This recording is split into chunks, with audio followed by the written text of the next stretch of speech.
I don't want to listen to us talk for an hour and 30 minutes. No comment. Hi, I'm Maddie, And I'm Abigail, and this is two writers. Many Wrongs. Two writers, many edits. So many edits. Nothing but edits. Honestly, editing is kind of part of my favorite part about writing, if I'm being real. It's like 95% of writing is editing. Oh, absolutely. Absolutely. I literally tell my students all the time, I'm like, finishing is the first step, like rough draft, whatever. The rest of the time is editing. And I feel like if you don't enjoy editing somehow, you should not be a writer. No, no. Yeah. But I At the was gonna, same time, sorry, at the same time, I think a lot of writers get stuck in an editing loop, which we'll talk about too. hi, it's me. Yeah, the edits that never end. The search for perfection. Nothing but perfection. Always looking for perfection, never finding it No, it because doesn't it doesn't exist. exist. It doesn't exist.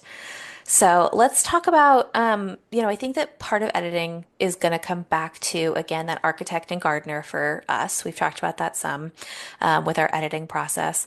But I'd love to get an idea of how do you approach the editing process? Before we dive into that, though, I would like to some terms that I'm going to be using Hmm. that I think it'd be good to define up front Yeah. is editing and revising. I have the same notes. Literally, if you look at my notepad, I have the same fucking notes. Okay. Because when I say editing, I'm also I'm meaning Yes. revising is under, in my opinion, like an umbrella of editing. Yes. So let's talk about the difference of revision versus editing. Do you want to give your definition? Okay. So editing is for me, it's like the process of sitting down, reading your work, taking notes about what like where things need to change. And Hmm. then revising is where you're actually going in and taking those notes that you've made, those editing notes, and Hmm. actively changing things in the story. Okay. Have a different definition. It's not different necessarily. It's a little bit different, but again, it's all under the same umbrella. So what I always tell my students, when I was doing research on the differences between these, the thing that kept coming up is that editing makes it look better and revisions make it sound better. And so editing are those little things like the punctuation, the spelling, the grammar, paragraph break, sentence length, those like building block things. And revision is actually rewriting sentences or rewriting phrases or changing paragraphs around, changing a character's voice, things like that. So that's how I view editing and revision is editing makes it look better, revision makes it sound better. That's really interesting because like Hmm. to me those like little those little things at the end I consider that more like proof editing. I agree with that. I also, when I originally was thinking about it, I thought of that as like the proofreading at the very end, which I think just trying to make these definitions shows how many stages there are to the overall editing process. And I think one of the reasons we call it editing is because there are like so many different parts of editing Hmm. that you're kind of doing them all at the same time. Hmm.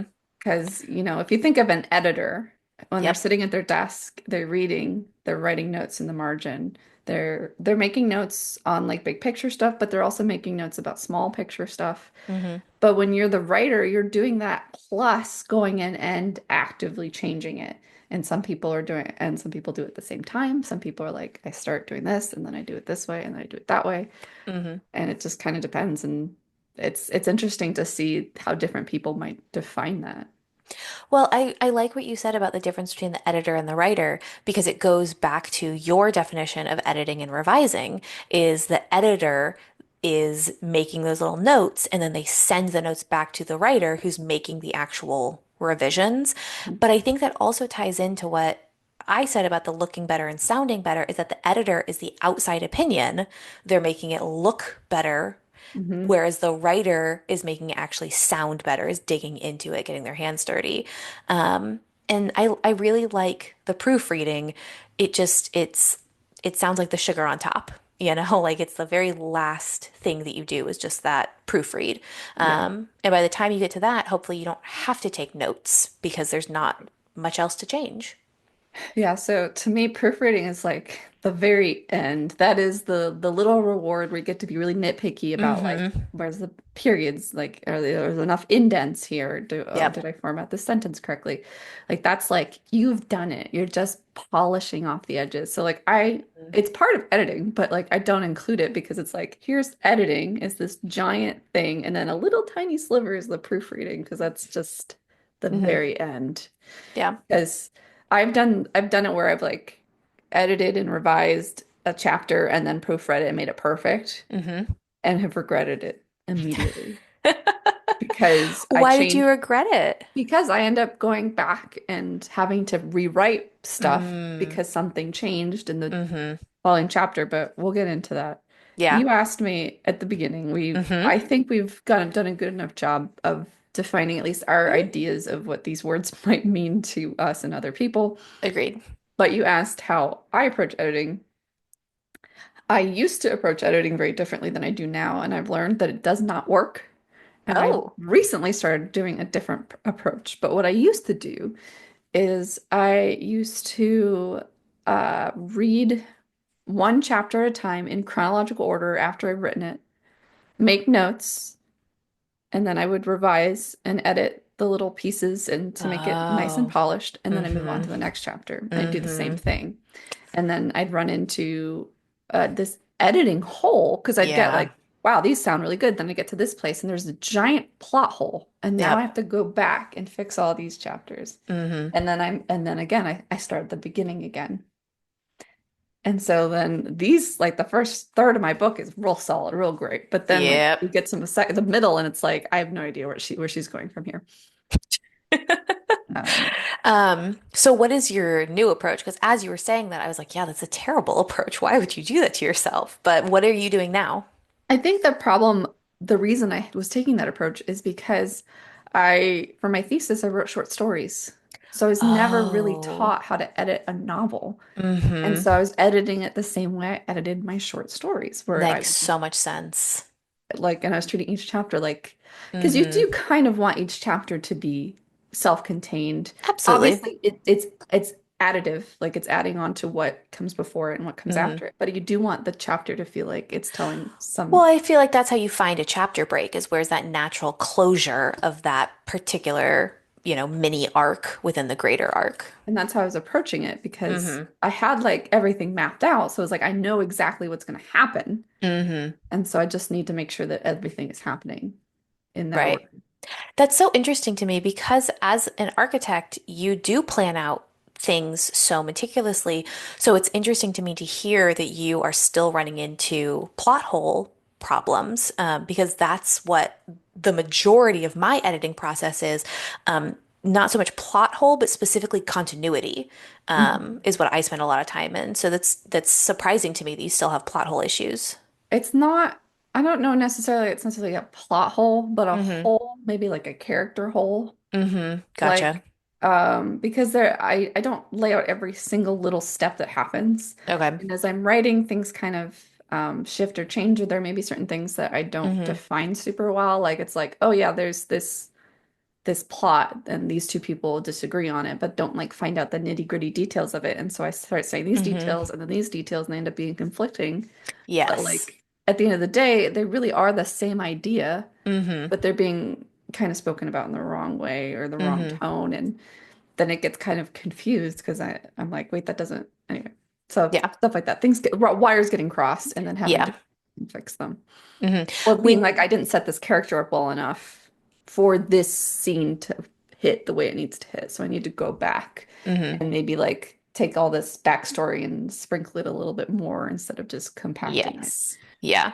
Okay, well that sounds similar to the type of thing that I do as well. But when you're writing, do you ever leave like a to be determined or a fill in the blank or, when we were talking to Kristen Harmel, she mentioned that as she's writing sometimes she'll just put in the paragraph of like something here about whatever plot thing, and then we'll just keep writing so that she staves off that writer's block. Do you ever do that? No, I don't. Not like that. I do in other ways, Mm-hmm. like, but it's like very specific stuff. So it's like I don't know the color of like a room. So it'd be Mm-hmm. like I'll put like in parentheses, determine a wall color, and then like maybe add like what I want that wall color to be doing. Like kind of think about this is the Mm-hmm. character's mood. Like she's in a really somber mood, maybe it reflects that. Putting those kind of things, but those are like really nitty-gritty details. Or Mm-hmm. I'll like put words that I'm like, this isn't the word I want to use, but what I Mm-hmm. mean is something like this, and then in parentheses, but it's never like figure out or like I always try and Yeah. say things. Or I'll just put sometimes I'll put like really basic, like so and so walked into the room and then they made a mean comment at this person, but then I won't Nice. like actually flesh that out. But I'll Mm-hmm. put a little note that I need to flesh it out later so that Mm-hmm. I can keep moving. But like I've already like set the blocks for what is happening. Just kind Yeah. of it's like a sketch, I would say. Okay. I also don't do that, but I feel like that would be an interesting challenge in the editing process. So I was thinking about that. I have to go Um, back and be like, eh? right. So, the way that I approach edits is I just bang out the first draft. And again, since I am a gardener, I just start with like a nugget of an idea and then just write from there. So it's a relatively chaotic writing process, to be completely honest. And I try to take notes as I go, especially with things like types of cars that people drive, hair color, eye color, things like that, so that I can remember those details. Because I gotta be honest, I don't have super strong images of what my characters look like sometimes. Mhm. I'm just like, I don't know, she has like curly hair or something, and then just move on from there. So I do try to take those notes, but for the most part, because my writing process is so chaotic, when it comes time to edit, the beginning of my story sounds completely different than the end of my story because it takes a while for me to get into the groove of things. So I know people who will write the first draft longhand and then they edit as they type it in. I can't do that. I type out my first draft, but then I print the entire thing and then I edit and take notes by hand because I will get caught in the revision process and I will get too excited about rewriting certain things or certain scenes or whatever, that then I skip over the smaller edits, like those detail things. Um, or I'll get stuck in a loop again. So I print out my entire manuscript, and then I go in with, I always do a blue pen. I don't like a red pen. It's It's like it's mean. yelling at you. Yeah, exactly. I don't It's like that. not great. I use purple. For Lovely. that There you same go. reason, I can't. The red, Yeah. it's just Hmm. it's traumatic, I Yeah. think. I've done purple, I've done green, but I'm lately on the blue train. But I'll handwrite everything in anywhere that I have a question or that I need to fill something in, I just put like a vague idea, like maybe two or three words. And so that then when I come back and am putting all of those hard edits into the manuscript, that's when I can play. And then once I finish the second draft, I repeat that and I print the entire thing out again and I read it all by hand again. So that's my editing process is it, and I feel bad because it wastes a lot of ink and a lot of paper and all the rest of it. But it's the only way that I can force my brain to slow down to actually read what I've written. Yeah. So this year, I've decided to try a new attempt Hmm. at editing because I sat back and I thought when my thesis was due, Hmm. how did I do that? Because I had to edit a book length project. Yeah. And I thought about how I did it, and it was very different than how I was editing my novel. So I thought Mm-hmm. I'd try that. And so basically what it was I took the thesis, I printed it out, I sat there and I read it, just read it. Wow. And then I read it again, and this time and like after I read it, I took notes about Hmm. like my initial impressions. Nice. And then I went back and I read it again and then took like some more detailed notes.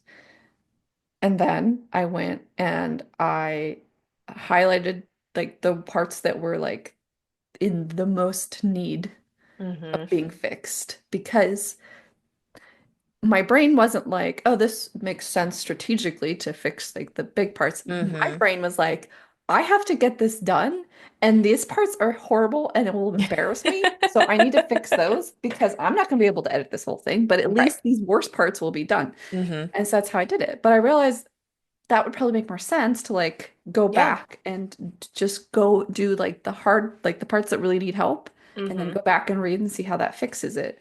And Hmm. then kind of like go up from there, like going from the worst, the biggest problems to the smallest problems Hmm. instead of going chronological because that is just not working. And I know because I have everything mapped out, I know when things are happening and where, so I don't have to worry about plot holes so much as I do just fixing the parts that are suffering. Hmm. So when you're jumping around in that method, do you find yourself still struggling with like making sure that everything makes sense and there are no contradictions? I mean, I haven't finished editing a project this way, so I will Hmm. let you know. But so far Yeah. it's been a lot easier and I've like not been dreading editing as much Hmm. because it's like it feels actionable. Whereas like Hmm. it's like, okay, I've read this. I know how the story works. I know that this part doesn't make sense. I can fix this part. And Hmm. so, where I thought, like, if I take it like one chapter at a time, that's the small thing I can focus on. But it Hmm. ended up being so big because all I could think about was, well, now I have all this to edit, and I don't know, like what Yeah. now I have to do this. Like, it's like starting over again because I finished chapter one. Now I had to go, and I'm like, it's like a brand new thing I gotta start again. Whereas, Hmm. like, fixing the holes feels like I'm just looking like zooming in at this part and coming back and zooming in on this part. And Yep. I'm not thinking about the whole project like I was with the way I was editing it before. Hmm. I feel like that definitely makes it more manageable for your brain because sometimes when I look at my whole manuscript, I'm like, I just get overwhelmed with it, you Yeah. know?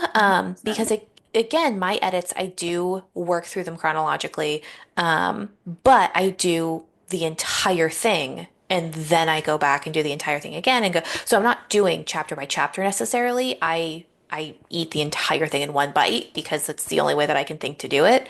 Yeah. But I really like that idea of like taking these smaller bites where it needs to be, you know?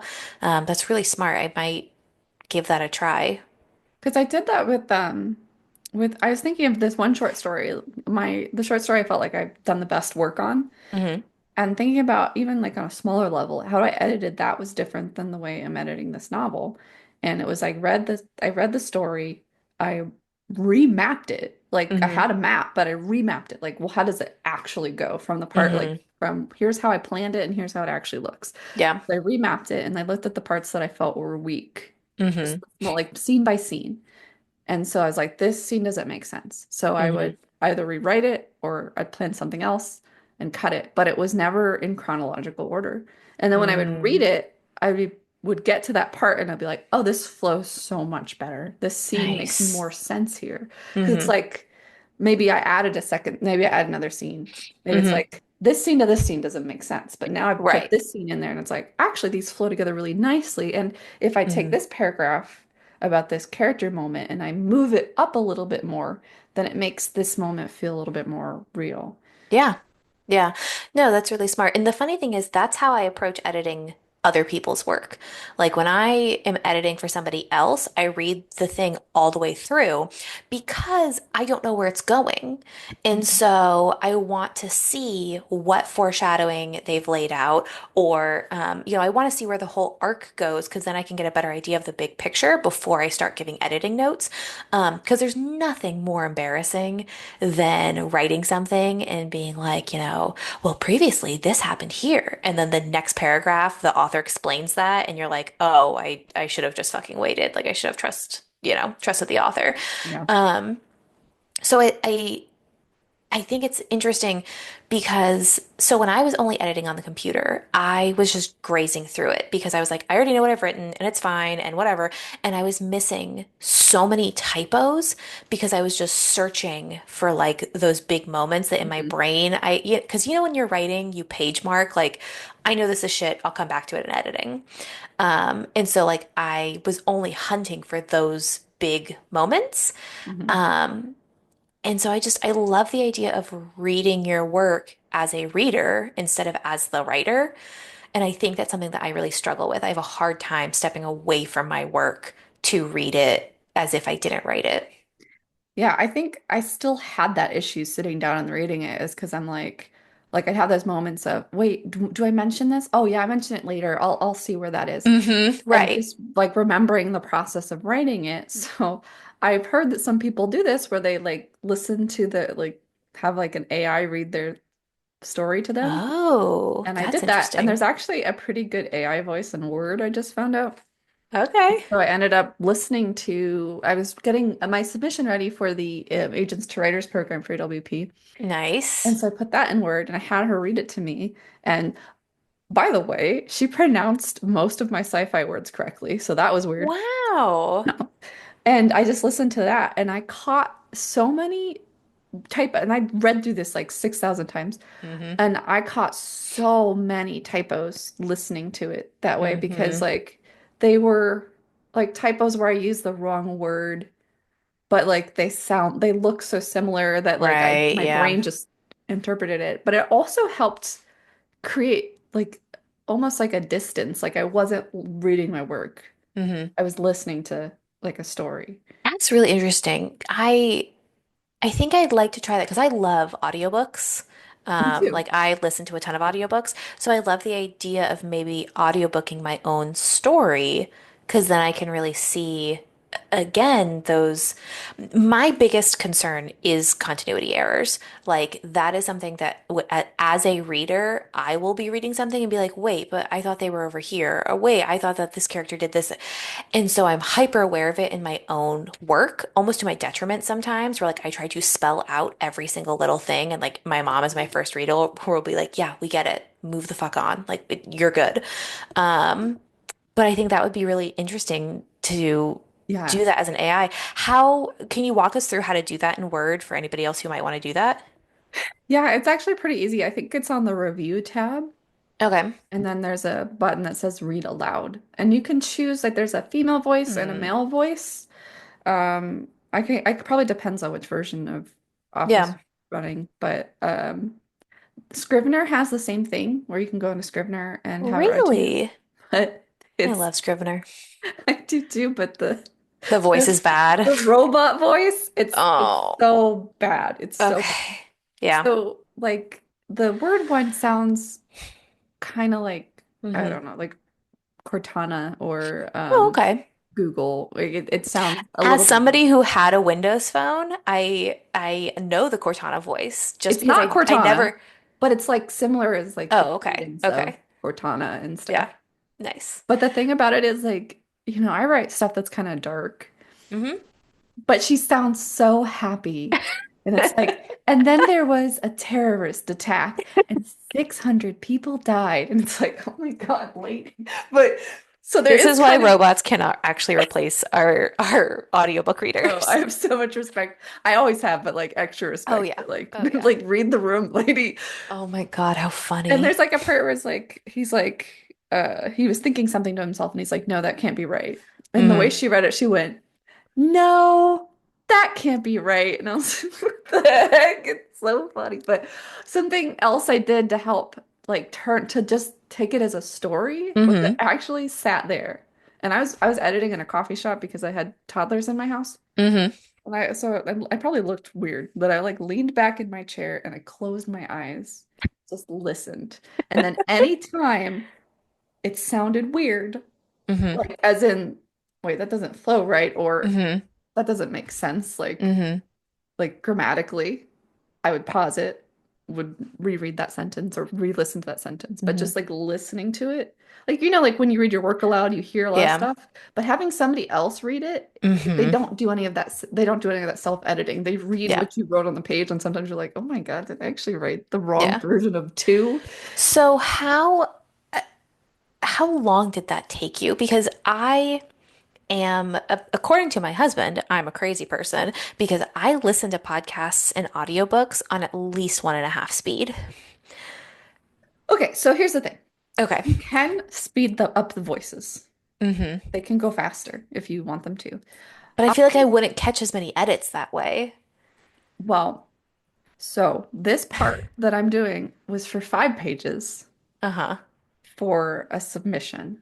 Okay. So it was a very small little thing, and I Mm-hmm. wanted it to be very polished because it's something that an agent's going to look at. Mm-hmm. I don't know if I would go through my 100,000 word novel Okay. doing that. Although I was very happy with the results, it might be something that you use for like particular scenes that you know Mm-hmm. really need to hit. That's really smart. Taking the moments to do it. I don't think, but like there's also a part of me, the perfectionist is like, but it turned out so well. Do I have the patience to sit here and do this for every single?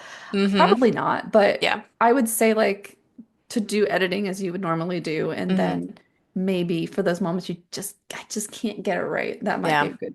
But I also think that I would highly recommend you do that for your beginning, your Yeah. very opening pages. Oh my gosh. So that's the other note that I took that I really want to talk to you about is what do you edit the most? Because for me, I have re-edited my first chapter more than anything else. And I think that that's relatively common. But I didn't start doing that until I got serious about publishing and realized that with queries, you get maybe 5 pages to see if somebody's interested in your book or not. I mean, how many times have you read a book that you've gone, I'll give it like 100 pages and see what happens? But when you're pitching your own book, you get fucking 5 pages. What am I supposed to do with that? Yeah, so you really want those 5 pages to really Be snap. perfect. Yeah, Yeah. but my problem is I was really proud of the 5 page like the first Hmm. 20 pages of actually I was pretty proud of the first 50 pages of my book. I made them like really Hmm. solid, really what I wanted them to be. But then I would read on and it was like a different person wrote the next Mm. part of my novel because this was so slick, so polished. Hmm. And then it was almost like, have you seen that meme of like the horse drawing where it's like this really like artistic looking horse Yes. that looks perfect and the rest is like Hmm. a sketch? That's kind Yes. of what it felt like when I'd get to like that like page 52. I'd be like, Hmm. oh, because I hadn't spent the detail work that I was doing on those Hmm. first pages because I'm like, I really need to make sure it snaps in the beginning. Right. And so, it's almost a disservice to the rest of my novel unless do the Hmm. same kind of, and I feel like maybe I was over editing Hmm. those pages. Yeah. But I'd like to talk about the idea of over editing and getting into that editing loop. Because I think that's a really common thing that happens with writers is, you just want to make it perfect. And like we talked about, there perfect doesn't exist. And I think it's interesting. I don't remember what famous writer that it was, but they were talking about somebody asked them and said, when do you know your manuscript is done? And they said the manuscript is never done. Just the deadline comes and you have to turn it in. And he was like, every single one of my books that's ever been published, I would want to go back and edit and change things. So how do you determine when your book is like ready to be sent somewhere or a short story is ready to be sent somewhere? I sometimes just have to put the pen down. Like Yes. it's like I'm gonna reference another meme, the one where like Lisa's on the computer and Marge comes up and says it's time to log off. Mm-hmm. I sometimes I have to be the March and just say like it's you need to let this go. Like this Mm-hmm. is fine, Yeah. but I cannot continue to do this. Like Mm-hmm. I get like so obsessive, like it has to be perfect. And then it's like I'm over editing. So then Mm-hmm. I'm taking out I'm like scrubbing all the stuff that made it character, like gave it Mm-hmm. character. And now it's so bland and almost clinical. It makes me think of the short story that you were talking about where you had the two characters just talking to each other for so much of it. I think you said they were two brothers, maybe. And Yeah. you said that every time you take that part out, your readers are like, I really miss that, the color that that would bring.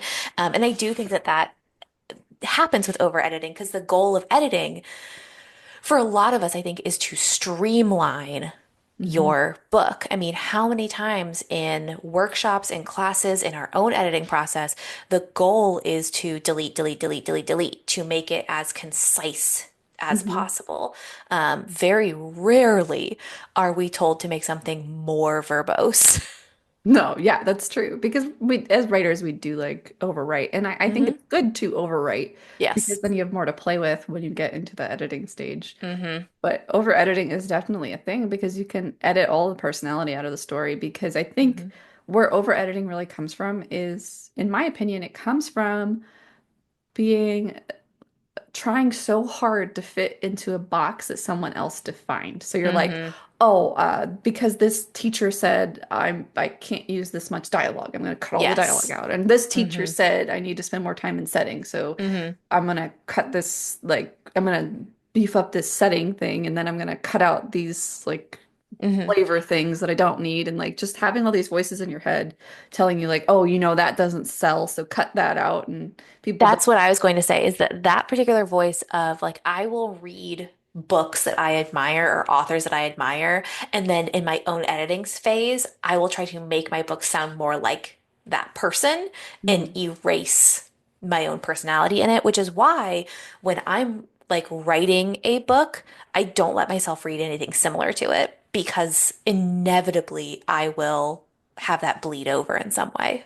That's really interesting because I've never tried to write like somebody else, but I've It's not had to even like right like somebody. So my biggest example is like Pat Conroy okay. is one of the most lyrical authors. He describes things so beautifully, like all of his settings, and they're long descriptions, but like it's gorgeous writing. And I have found myself trying to mimic those kinds of descriptions or conversations. And it's never good. It's never as good as he does it because it's not my style of writing, you Mhm. know? That's right. I mean, I think that's too. It's like kind of I think I get so in my head of like nobody's gonna get this because it's Hmm. not what other people are doing. I know I've been told that editors don't, I mean, agents don't Hmm. want this type of book or don't want to see this type of thing, and this Yep. isn't what I see on the shelves at Barnes and Noble, so it's not gonna Hmm. sell. And then you just get in your head and you keep trying to fit into this idea of what people want your writing to be, and all you do is end up being inauthentic Yeah. and uninteresting. Yeah, absolutely. I think that that is one of the key components to the editing and revision process is yes, you want to clean up your work, but I also think that we could oh my gosh, what is the word I'm thinking of? Reframe it. Goodness, it is 8 o'clock at night and my brain is showing it. I think we could also reframe the idea of editing and revision to be like, when Michelangelo would carve in the stone and he was like, oh no, like I'm finding what's actually beneath here. Yeah. To take that as an opportunity, to be like, okay, I threw a bunch of paint on the wall. Now let's find out what the actual picture is. Now let's take the time to dig deeper into this to find my true voice and to find the true Mhm. meaning. Because I think that's another really important thing to do during editing is to take a step back and think about what was your purpose in writing this and who is your audience. Mhm. Because I think that we do get bogged down with teachers' opinions or editors' opinions or publishing opinions, and we forget about there are readers out there who are our target audience who want to read something that we are writing. And so if we think about, okay, well, who is our audience and like why am I writing this and what message am I trying to get across is a great way to refocus your editing process if you're getting discouraged. I mean, something that has helped me is to think about, for me, this is helpful to Hmm. think like nobody is reading this right now. Hmm. Like you're not writing for an audience right now. You're writing for yourself. Be authentic to the story you want to tell. Hmm. It's just you in Hmm. this room. Nobody's over your shoulder going, "Oh, really? That character's doing that? Oh, how cliche." No, just write a story that you enjoy and that'll come through. And Hmm. I feel like the writing that I've done where I'm like, I didn't think about like, "Oh, I want to make sure this sounds intelligent or I want to make sure Hmm. this is in this genre or it'll fit for this magazine," are the Hmm. pieces that I end up loving the most because they are the most authentic to Yeah. my voice. And so it comes out more naturally and Hmm. it makes more sense than the stories that I'm trying to force. Yeah. See, if I think that my writing is just for myself, I start to get discouraged, because it becomes self-indulgent act instead of like a I have to get this out of me kind of thing. Mhm. And so it's actually been really encouraging, like when, anytime you say to people like, oh yeah, I write, first question is always, oh, what are you working on? And so I used to like not tell people because I was so like embarrassed by the whole things for some reason. And now like I'll give a whole plot synopsis and it's so encouraging when people are like, oh my God, I want to read that. Yeah. Um, and sometimes when I'm editing and I think to myself, this is so fucking boring. Who is going to read this? Who wants to engage with these characters that, are flawed and damaged and whatever? It kind of helps to remember, like, no, there's an audience for this. And like, if you just keep going, eventually you get to find your audience and you get to share this with people out there. So I totally get what you're saying about like, letting go of the pressure to just write for yourself. But for me, it's almost an encouragement of like, you just have to keep going and eventually you get to share this thing. Yeah, I think too that comes down to a difference of personality as well. So I Hmm. think that's why it's nice to like have the kind of option, like just kind of figure out what you need to Always. moving forward. But for me, like I'm always afraid of what other people are going to think about me and that Hmm. I should just be quiet. Nobody wants to hear what I have to say. So like Which just is kind why we started a podcast, of, which is I know. obviously. Well, no, because this Uh, was something that was very scary for me because I yeah. really have always been very quiet my whole life and just felt Hmm. like I should just shut up. Nobody wants to hear my opinion. Everybody's shouting their opinion out in the void. Nobody wants to hear what I have to say or what I'm thinking. So Hmm. this was so out of my comfort zone Hmm. to get on here and say my own thoughts out loud. Well, as I'd say, and I can really attest to that just because when we did become friends, I targeted you because I was like, oh, quiet girl, we're going to be friends. Like, I know that you're thinking deep thoughts back there. But you didn't. You weren't very, loud or anything like that when we were in classes. You were always kind of reserved and stuff. And so that's definitely very, very true for you. But I love getting to talk to you about this stuff because you always have a way of like showing me a new facet to think about things, Hmm. which is why I really like our dynamic is because we do approach things so differently that I feel like every single one of our episodes can be boiled down to, hey, fellow writers, here's a bunch of fucking options. Pick what works for you Or like because find something there else. right, because there is no one formula to any of this. There's no one way to write a manuscript, and there's absolutely not one way to edit that manuscript. Um, I mean, I think that that's one of the important things too when we talk about the next steps in writing is obviously finding an agent who supports your writing and, thinks that you're brilliant, but then can give you notes in the way that you need them. Hmm. Um, because when we talked in our workshop episode, you and I both take edits in revision notes very differently. Um, I absolutely hate prescriptive editing. I just want you to say, like, hey, this doesn't make sense. Don't fucking tell me how to fix it because my ingrained sensibility will say, I will not do that, that I will die before I do the thing that you want me to do for whatever reason. That's what my brain says. There's so many different ways to approach these things. Yeah. I mean, I also don't like it depends on like how that feedback is given. I don't want you to Yeah. tell me exactly how to do it. I like maybe Mm-hmm. you suggest like, Mm-hmm. hey, this character's not really coming through. You could try this because then it gives Mm-mm. me like something to I'm not Uh-huh. going to do what they tell me to do, but it gives me Yeah. like huh, okay. Well, I Yeah. can do what you're saying, but I now I have a better idea of how Mm-hmm. I can do it in a way that's authentic to myself. But, Yep. that's just difference. We're different and I love Yeah. that. But I also love that like you're also you're a warm, safe space where I can say like I disagree with you and instead of being like, "Oh, okay, well that's dumb." You're like, "Really? Explain that to me. I want to understand how you think." Yeah. Because like there's so many times that somebody said something and I try really hard to just be agreeable all the time and Mm-hmm. say, "Oh yeah, I get what you're saying," and then just don't say my opinion because I don't want to No, upset. I want all of your opinions all the time. I learn so much from you. And I don't know. I think that that's part of like for me, the teacher mode of things is Hmm. learning. Like I can give tools to students, but they might have completely different ways of doing something that works for them. So I love learning how different people do different things. Um, if not to try it, then at least that I can then know if I'm teaching something like, Hmm. hey, this student's not getting this, let me try a different approach.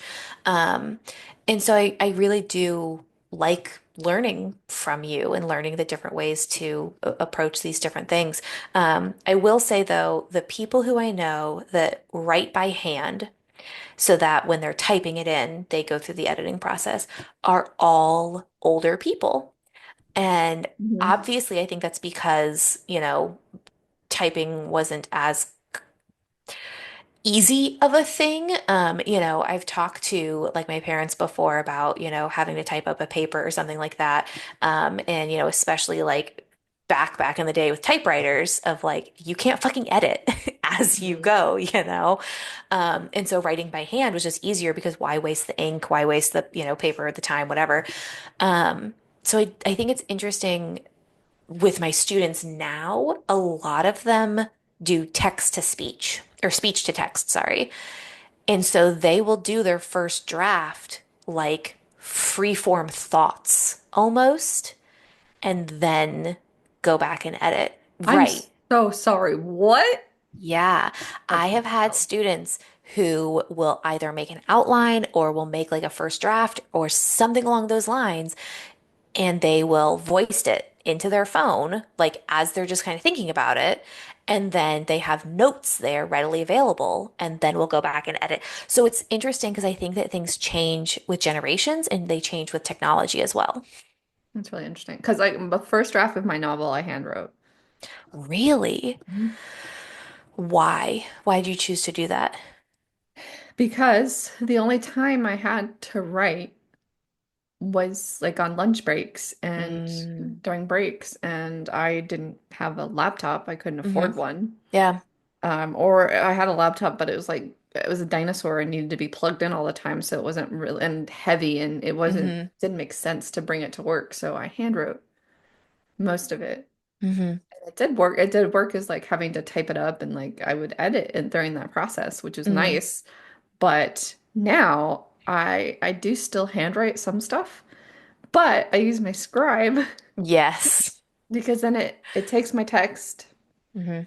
and like it's I'm not having to redo it again on the computer. I mean, I'll have to Hmm. redo Right. certain words, but like it's a Hmm. lot smaller of a change from there because there's something very tactile about like the slowing down of Hmm. writing. And I don't think I do that for every scene, but it's like scenes that I'm having a lot of trouble with. I'll like Hmm. take out my notepad and I'll write it down because there's just something that it unlocks something in my brain, thinks differently when I'm handwriting. See, and I think the thing with handwriting for me is I think so much faster than I can write. And so my handwriting gets worse and worse and worse. And then I find myself skipping things to just get the general idea down. And so I will edit myself as I'm writing because I don't want to take the time to slow down. Whereas when I'm typing, I feel like I can type as fast as I think. And so I have time to be as detailed as I want to be. And if Hmm. I'm handwriting something, I'll just like short note it because I know I'm going to type it in later. And I I guess only handwrite if I have to, basically. I guess it depends too in like the cadence at which you write. Like for me, Yeah. I tend to write like kind of slower. Mm. Like I'm thinking about each word that I choose. How are you a fast reader? No, See, I'm a very slow reader, I'm but very slow. I will write as if I am on Running out fire. of time? Oh, Yeah, okay. yeah. God damn it. I told you that's my motivational song. I put on that one song in Hamilton, and all I want to do is write like my life depends on it. But But that again, really is I how I think write.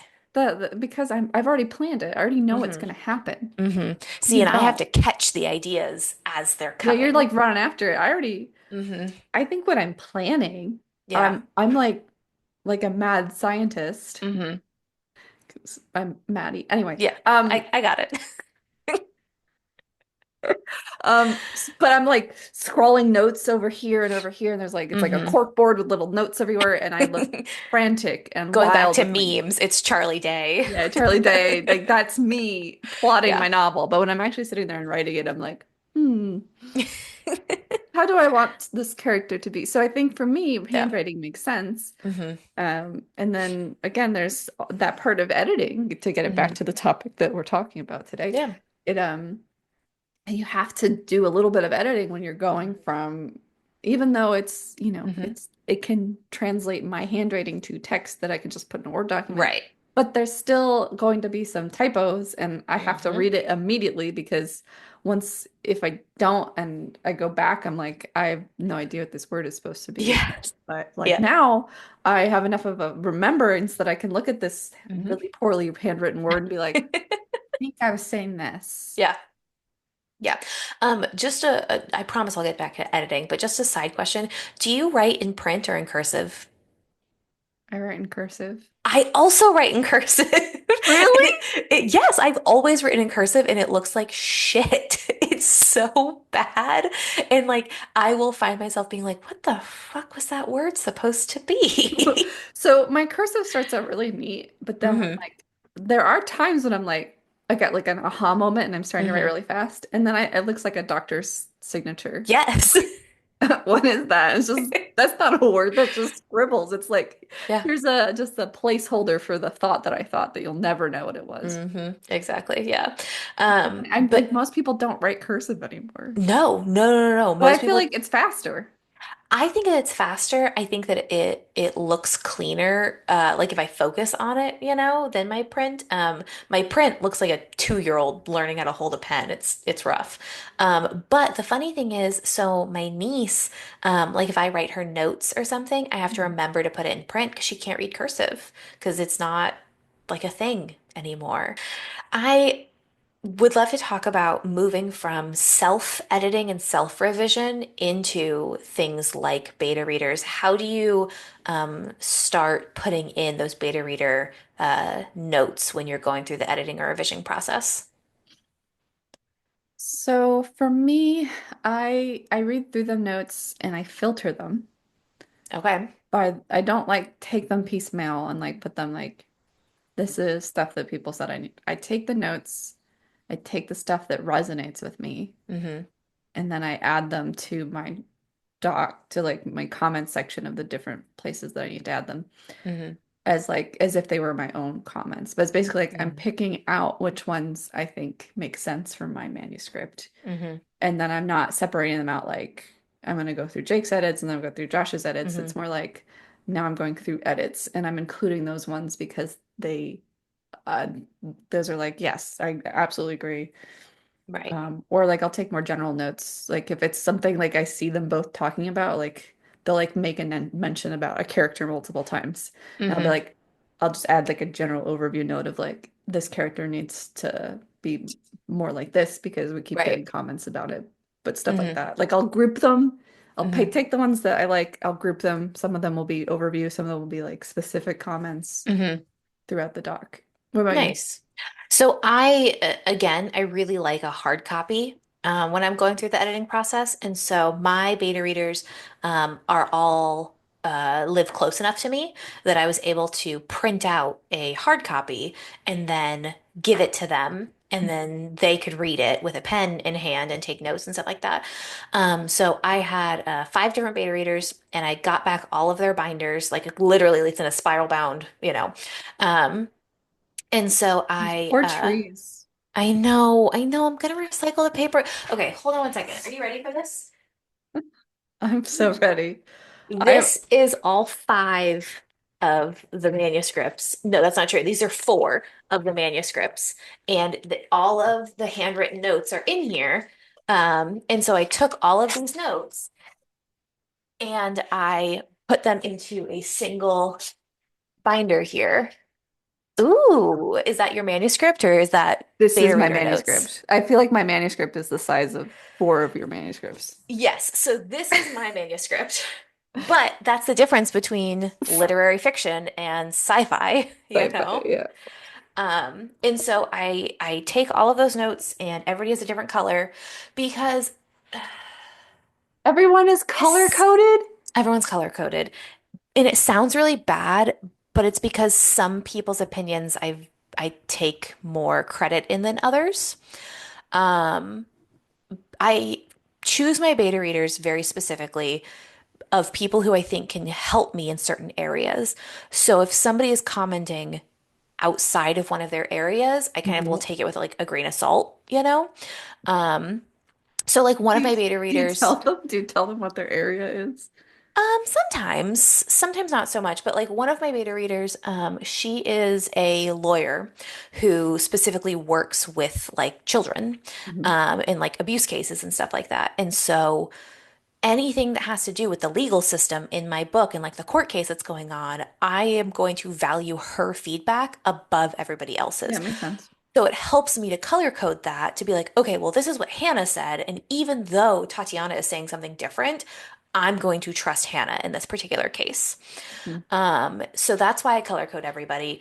But I go through and I put all of the edits into one manuscript, so that I will then take that manuscript with all of the notes in it and then go back to my computer and then page by page put in those edits and go Mhm. through the entire thing.